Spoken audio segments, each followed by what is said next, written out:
Motorola has just launched a new phone in the Moto G31 and it's got a few changes with regards to what they've brought to India. So what is it that they've done here? This is their entry-level phone, so what is to like, what is to dislike? Everything about the Moto G31, let's go ahead, unbox it and then take a quick look. My name's Ash, you're watching C4 eTech, and if you like the video, subscribe, you know what to do. Let's go ahead, get to the unboxing. So this is the box.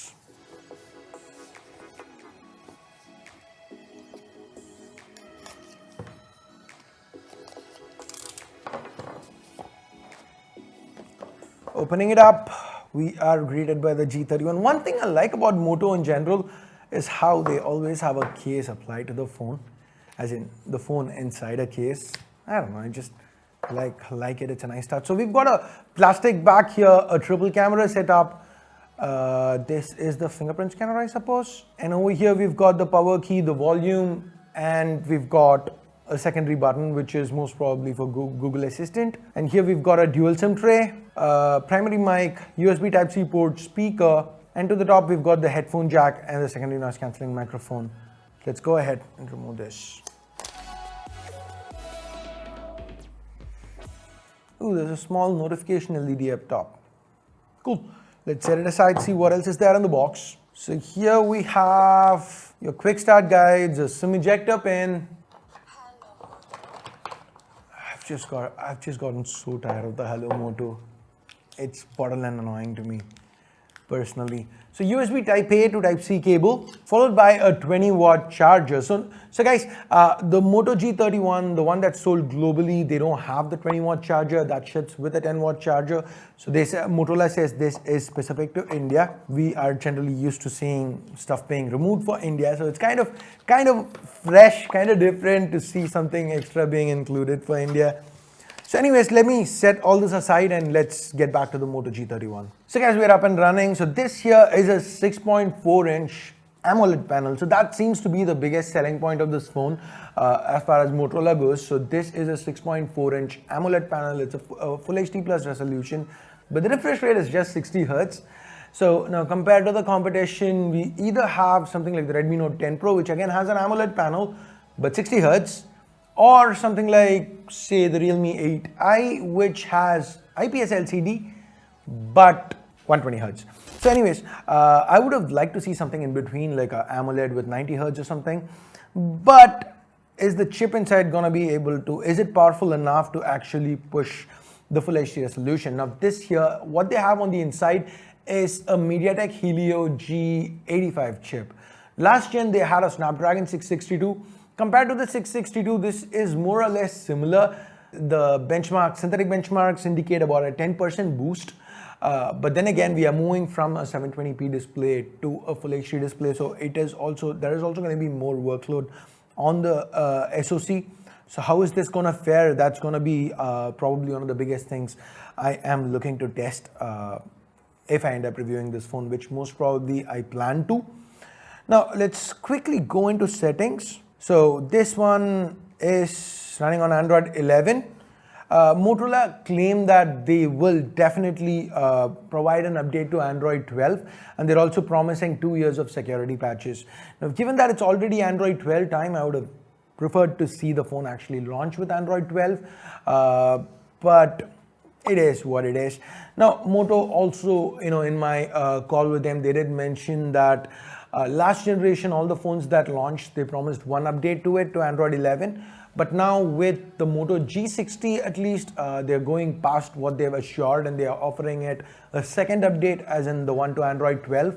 So if possible, they would update as many phones as possible is what they say. But hey, as long as that they're not assuring it, I really don't think that's something you need to take into consideration. Now, okay. Now moving on to the cameras, we've got a triple camera setup here. The primary is a 50 megapixel f1.9. Secondary is a 8 megapixel ultra wide. Now this ultra wide, it also doubles as a depth sensor. And the third one is a 2 megapixel macro, which is blah. So now let's open up the camera settings and see. I think there is something new here. Dual capture, which is new to entry level motos at least. So you can get, you can capture with both the front and back cameras. at the same time. So that's pretty decent.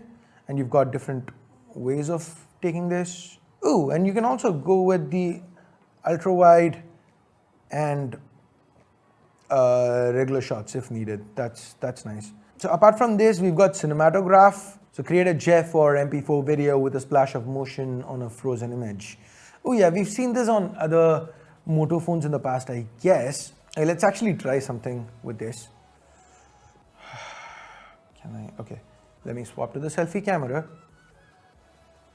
And now clear, and let's just paint over this part. Actually remove this off and preview it. It's weird, it's stupid, but you know, it's just something funny, I guess. So now, apart from that, what else we have new is under this Moto app, which is where we generally find all the Moto extras. Because barring that, everything is left stock. There is no bloat, there are no ads, which is, well, Motorola really is pushing the AMOLED as the selling point for me with Moto phones, unless Asus decides to bring back their Zenfone Pro lineup, the Max Pro, the M series, whatever you want to call it. Moto is king with regards to stock Android in this segment.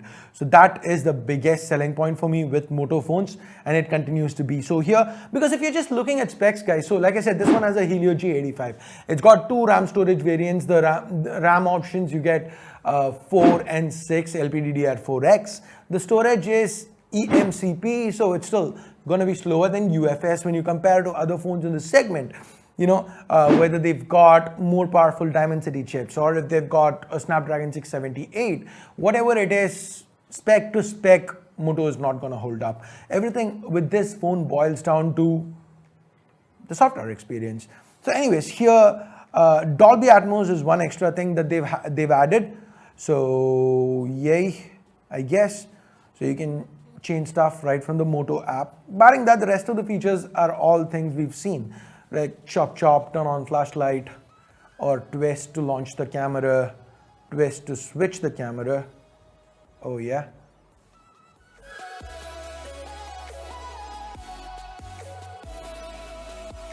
That took some time.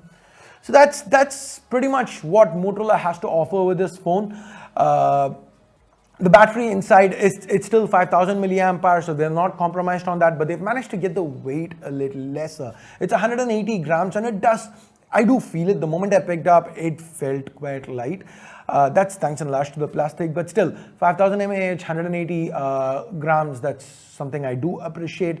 And I also like this plastic back. Of course, would I prefer glass? Always, the answer is yes. But as far as plastic goes, this one has a nice little finish to it, and it does not seem to pick up any fingerprints or smudges. There is also a IPX2 certification for this, so splash proof. A little bit of splashes here and there, it should be fine with that. So I guess that is pretty much it. If you are somebody who's considering this phone, you need to really like 2 things. 1, AMOLED panels. 2, well, the software, stock Android. Those 2 are going to be basically why you would consider this phone. Now, before we are done, let me quickly shoot a few samples.